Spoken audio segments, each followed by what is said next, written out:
63व्या महाराष्ट्र राज्यहौशी मराठी नाट्य स्पर्धेत चंद्रपूर केंद्रातून नवोदिता चंद्रपूर या संस्थेच्या द हंग्री क्रो या नाटकाला प्रथम पारितोषिक, तसेच अस्मिता रंगायतन सांस्कृतिक व शैक्षणिक संस्था यवतमाळ या संस्थेच्या ज्योतिर्गम या नाटकास द्वितीय पारितोषिक जाहीर झाल्याची घोषणा सांस्कृतिक कार्य संचालक श्री विभीषण चौरे यांनी आज एका प्रसिद्धी पत्रकाद्वारे केली आहे।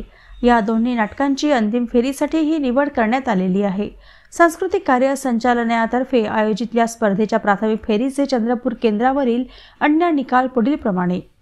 नाट्यरंग चंद्रपूर या संस्थेच्या काही क्षण आयुष्याचे या नाटकासाठी तृतीय पारितोषिक प्राप्त झाले आहे। दिग्दर्शन प्रथम पारितोषिक प्रशांत कक्कड, नाटक द हंग्री क्रो। द्वितीय पारितोषिक अशोक आष्टीकर, नाटक ज्योतिर्गमय।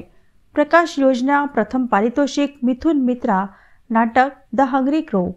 द्वितीय पारितोषिक संजय तोडणकर, नाटक काही क्षण आयुष्याचे।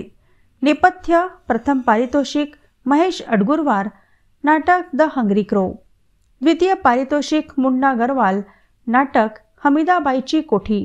रंगभूषा प्रथम पारितोषिक शालिग्राम शेंडे, नाटक विठू रखुमाई।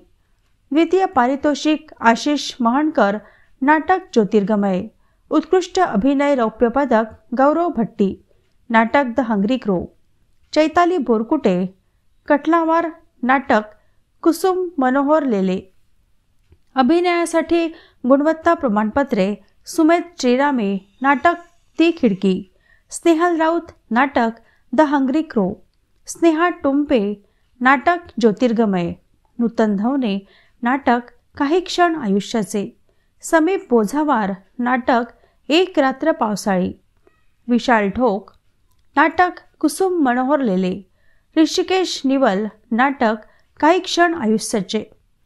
दिनांक 25 नोव्हेंबर 2024 ते 12 डिसेंबर 2024 या कालावधीत प्रियदर्शनी इंदिरा गांधी सांस्कृतिक सभागृह चंद्रपूर येथे अतिशय जल्लोषात झालेल्या स्पर्धेत एकूण 18 नाट्यप्रयोग सादर करण्यात आले। स्पर्धेसाठी परीक्षक म्हणून श्री चंद्रशेखर बेंद्रे, श्री रवींद्र नंदाणे आणि श्रीमती कमळ हावडे यांनी काम पाहिले। सांस्कृतिक कार्य विभागाचे अप्पर मुख्य सचिव श्री विकास खारगे यांनी पारितोषिक प्राप्त संघांचे तसेच इतर पारितोषिक प्राप्त कलाकारांचे अभिनंदन केले असून भविष्यातही या संघाने व कलावंतांनी सर्वोत्तम कामगिरी करावी अशी अपेक्षा व्यक्त केली आहे।